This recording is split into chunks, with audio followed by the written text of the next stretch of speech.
Hi everyone, and welcome to Jane Talks Murder, where I'll be talking about and reviewing an episode of Poirot, Murder, She Wrote, Diagnosis Murder, or Jonathan Creek. Today, I'm looking at Diagnosis Murder, Comedy is Murder, or as I like to call it that time, Diagnosis Murder, Did a Murder She Wrote. We begin the episode with a montage of comedians Tim Conrad and Harvey Huckaby while this guy exposits and some guy puts together a rifle, apparently not very well, because the gun falls apart and into the credits we go. Conrad bumbles around the hospital and steals pills before Amanda catches him, so he skedaddles to the bathroom. He mentions to Mark that a movie is being made about one of their sketches, but he's not in it and tries to make out that Harvey's career is in the gutter before stealing food and leaving. Okay, bye then! Phil complains to Harvey that he wasn't hired to write the movie, and that's so weird. I looked at this guy and instantly thought The Munsters, which he was in only 3 times. I thought he was one of the main characters. Anyway, he has trouble with the pool remote as he tells Phil tough titties, and Cindy encourages him to let it go. Tim comes to visit where Harvey announces Susan was Tim's ex-wife, and as Tim pours and spikes Harvey's drink, he exposits that Harvey bought him out right before the company made a killing. While Tim and Harvey yell at each other, Susan picks up the drinks tray, confusing Tim as to which one is poisoned, but Harvey slugs 2 down, so Tim drinks the remaining one, which of course turns out to be the spiked one. At the hospital, Harvey entertains everyone before Mark announces that Tim will live, but Harvey declines to visit him, so Mark confronts Tim, thinking the poison was self-inflicted, and wants him to get psychiatric help.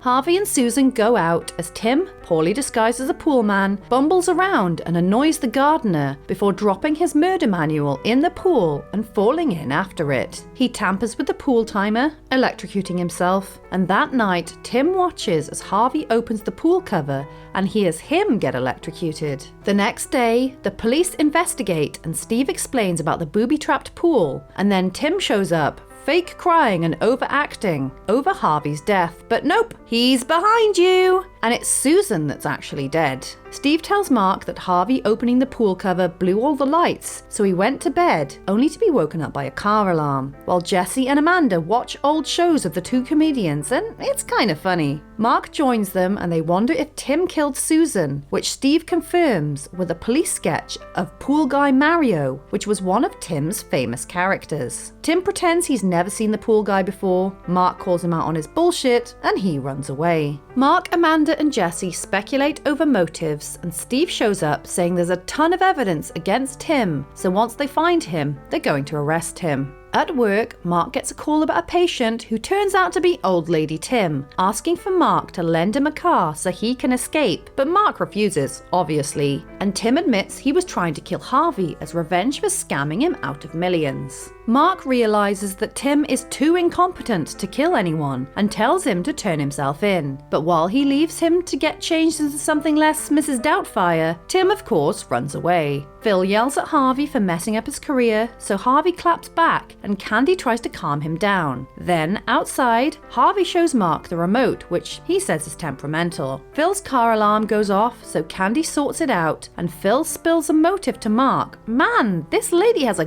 gorgeous face structure. At home, Mark wonders if Harvey is the killer, so Steve follows him, and Tim follows Steve, and turns out Harvey is hooking up with Candy. Uh-oh, Tim's here, and he kidnaps Harvey before Steve can get to him. Tim's brilliant plan is to hold Harvey hostage in his own home and confess to the murder on camera. But Tim isn't satisfied, so Harvey bites him, while outside, Mark and Steve test the pool cover before they hear a ruckus from the house and break things up. Harvey tricks Phil and Candy into coming to the house, so Mark can accuse Candy of the murder, and Phil is outraged. Tim starts to ramble, so Mark explains that the pool remote battery was dead, so Candy was forced to replace it with the battery from her car alarm, which went off the night of the murder, and she was forced to pull the fuse out. Harvey apologizes to Tim and agrees to give him half of the movie sales, even though he tried to kill him, and the pair appear at the local comedy club, and they agree to get back together again, right before they start arguing.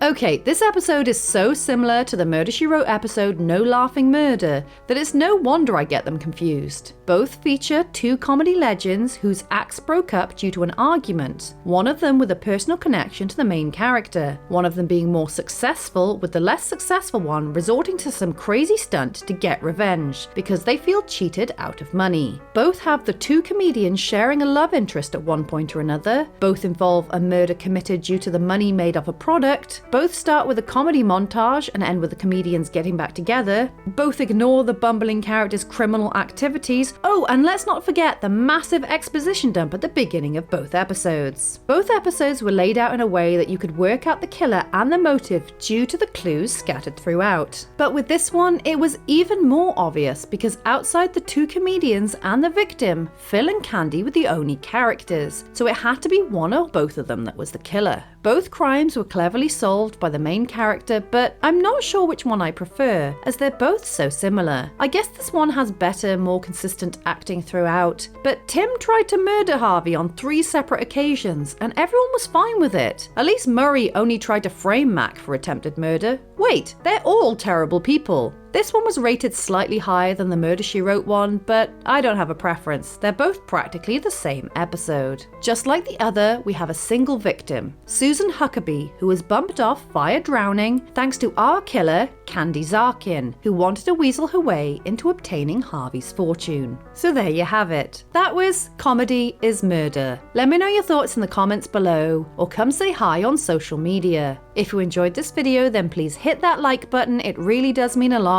Or consider subscribing if you want to keep investigating with me. Alternatively, feel free to check out my other YouTube channels. Thank you so much for watching, I'll speak to you soon, and keep an eye out for clues!